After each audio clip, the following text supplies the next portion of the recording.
things have changed radically since the 20s and 30s, but for the guys that rode at Washington, well, Washington first started right at the turn of the century, so we were somewhat late to the game compared to the Harvards and the Yales, but the guys that rode in like 1910, 1915, I mean, this was a hard scrabble life. This was a difficult life, and they lived a lot the same. I mean, they lived in these, they took over in 1909 a plywood building, basically almost made out of cardboard, that was made for the Alaska-Yukon Exposition in Seattle. And they lived in this building for 7 or 8 years, and they used to talk about, you could feel the wind come through, the walls and whatever windows they had. So, but the Depression certainly added, to this. The country through the 20s, of course, was going through this boom time during the 20s, and then for them to get hammered like this, and 36 was, 33, of course, the IRA had been canceled because they couldn't even put on a rowing regatta in 1933. No one had any money. By 36, the IRA was back, but for these kids, especially the kids from Washington, from the Pacific Northwest, there just wasn't a lot of money, and these kids in particular, as Margaret pointed out in the film and as Dan pointed out in the book, a lot of these men rode for food. Mm-hmm. No, I think it's what was so interesting to me when I watched it, and Margaret, I'd love your reflection on this. Joe's daughter, I almost feel like she's telling the story like she was there. So I can just imagine that, this is something that she grew up with. What was it like to talk to her? Yeah, she's obviously very passionate about her father's story. And we're sure she wasn't at the race. I'm not sure. But I know from speaking to her about it that, she and Daniel James Brown described it as putting together a puzzle. She had stories. She'd grown up with little stories. Her father was quiet, and we know that from seeing. He didn't really complain much. He didn't say much, and especially about he always, she said, kept a positive attitude. So he would tell stories about his childhood, and she wouldn't think much of it.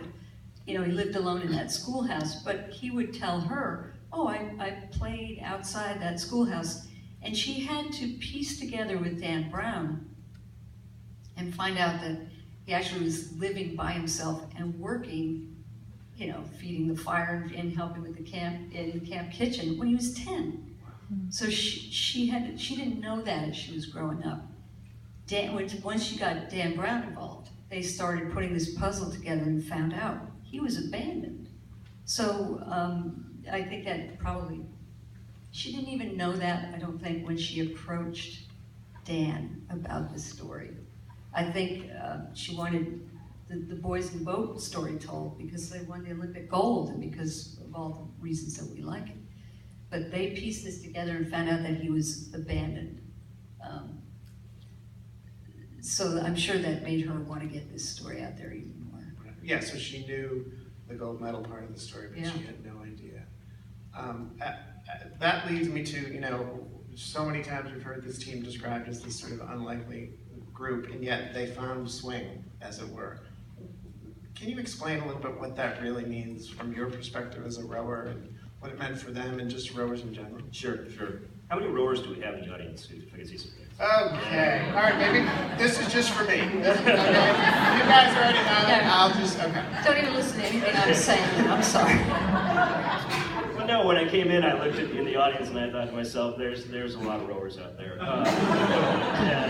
It's a great community. I love being a part of this community.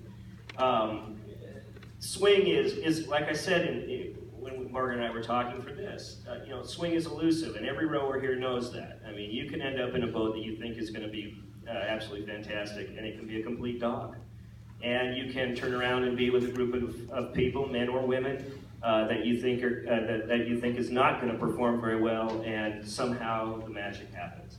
And so it just doesn't happen very often, and that level of swing that is like George Pocock talks about, the divine, that level of swing is so rare. Like, I mean, I've experienced it in my, career, which, I spent 8 years, 4 years in high school, 4 years in college. I could probably count them on one hand. The times when it really was perfect. That, and so this idea of swing, there's levels to it. And you can have a swinging along at a 24 or a 26 rate, just really feeling wonderful, but that's really not what we're talking about when we talk about that high level of swing. It's when you can do it at a 36, when you can do it at a 38, and suddenly there is no check in the boat, and you're just gliding, and there's the 8 hearts beating as one, and the whole thing, and you just, the times when I had it, I stopped talking. I just stopped talking, because the boat is going straight. There's no steering, there's nothing. When you have swing like that, the boat's going straight, and it's a dream.